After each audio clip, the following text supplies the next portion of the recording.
Deep within the heart of the Amazon rainforest, where the trees reached the heavens and the air hummed with life, there existed a land few dared to explore. The locals called it La Selva Verde, or the Green Inferno, a place whispered of in hushed tones around campfires and spoken of as both a blessing and a curse. For centuries, the Green Inferno was said to be home to unimaginable riches, trees that bore golden fruit, rivers that shimmered with emeralds, and creatures unlike anything seen elsewhere on Earth. Yet it was also a place of peril, where nature itself seemed to conspire against intruders. Those who entered often did not return, and those who did came back changed, haunted by what they had seen. Our story begins with a young cartographer named Alaric Doran, a man of insatiable curiosity and unyielding determination. Alaric had spent his life charting uncharted territories, and when tales of the Green Inferno reached him, he was captivated. Maps of the region were vague, dotted with warnings and inaccuracies. To Alaric, this was not a deterrent, but an invitation. One evening, as Alaric pored over ancient texts and sketches in his dimly lit study, a weathered old man arrived at his door. The man introduced himself as Matteo, a former adventurer who claimed to have glimpsed the edges of the Green Inferno years ago. "I barely made it out alive," Matteo rasped, his voice heavy with age and memory. "But if you're determined to go, I'll tell you what I know. Just remember, the jungle is alive. It watches, it waits, and it never forgets." With Matteo's cryptic warnings etched into his mind, Alaric prepared for his journey.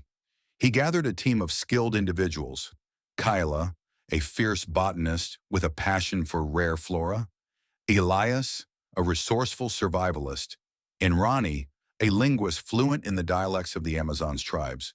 Together, they would uncover the truth of the Green Inferno.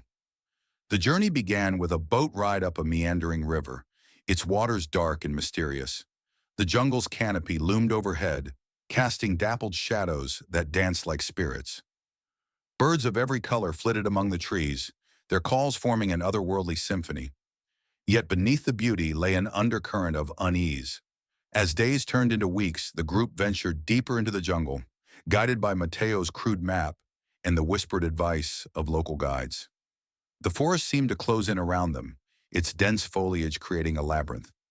Strange sounds filled the nights: low growls, distant screams, and the rustling of unseen creatures. One evening, as the group set up camp by a bubbling brook, Kyla made a startling discovery. She had been collecting samples when she stumbled upon a tree with leaves that glowed faintly in the dark. Intrigued, she plucked a leaf and examined it under her magnifying glass. "This is incredible," she whispered, her voice tinged with awe. "The chlorophyll is unlike anything I've ever seen. It's almost alive."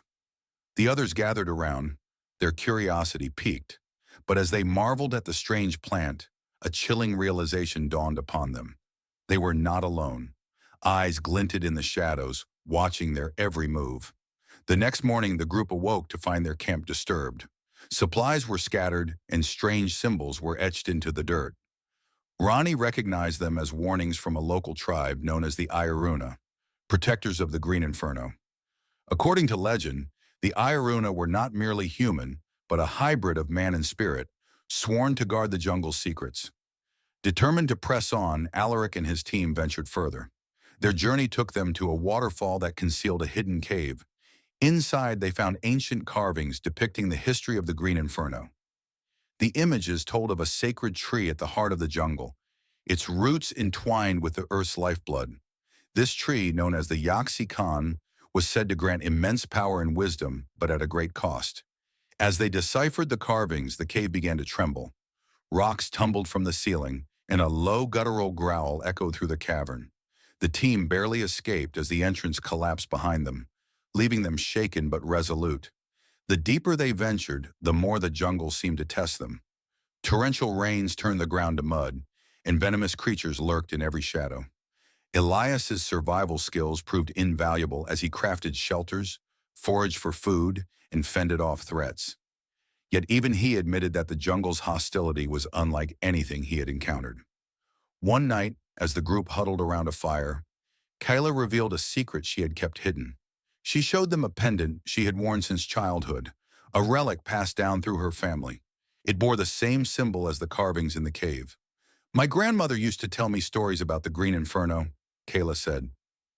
He, voice trembling, she claimed our ancestors were Iaruna. I thought they were just tales, but now I'm not so sure. The revelation cast a new light on their journey. Was Kayla's connection to the jungle a coincidence, or was it destiny? As they pondered this, the fire flickered and died, plunging them into darkness. After weeks of hardship, the group reached a clearing unlike any they had seen before. The air was thick with otherworldly energy, and the ground pulsed beneath their feet. In the center stood the Yaxi Khan, its massive trunk shimmering with an iridescent glow. The tree's roots sprawled like veins, and its branches seemed to reach for the stars. As they approached, the Iaruna emerged from the shadows. Their leader, a tall figure with piercing eyes, stepped forward and addressed Kayla in a language she instinctively understood. You carry the blood of our kin, the leader said. The Yaxi Khan has called you here, but with its gift comes great responsibility. Choose wisely. Kayla hesitated, her heart pounding. The team looked to her, their trust and fear evident. Taking a deep breath, she stepped forward and placed her hands on the tree's trunk. A surge of energy coursed through her, filling her mind with visions. She saw the interconnectedness of all life, the delicate balance of nature, and the consequences of greed. When the visions subsided, Kayla turned to her companions, her eyes alight with newfound wisdom. We cannot take from the jungle without giving back, she said. The Green Inferno is not a treasure to be claimed, but a living being to be respected. With the Iaruna's guidance, the team retraced their steps and returned to civilization. Though they left the Green Inferno behind, its lessons stayed with them. Alaric published detailed maps and accounts of their journey, but he ensured that the location of the Yaxi Khan remained a secret. Kyla became an advocate for conservation, using her knowledge to protect the world's fragile ecosystems. Elias and Ronnie continued their work, inspired by the bond they had formed with the jungle and its guardians. The Green Inferno, its mysteries intact, faded once more into legend. Yet for those who had walked its paths and heard its whispers, it remained a place of wonder, a reminder of nature's power and the responsibility humanity bears to preserve it.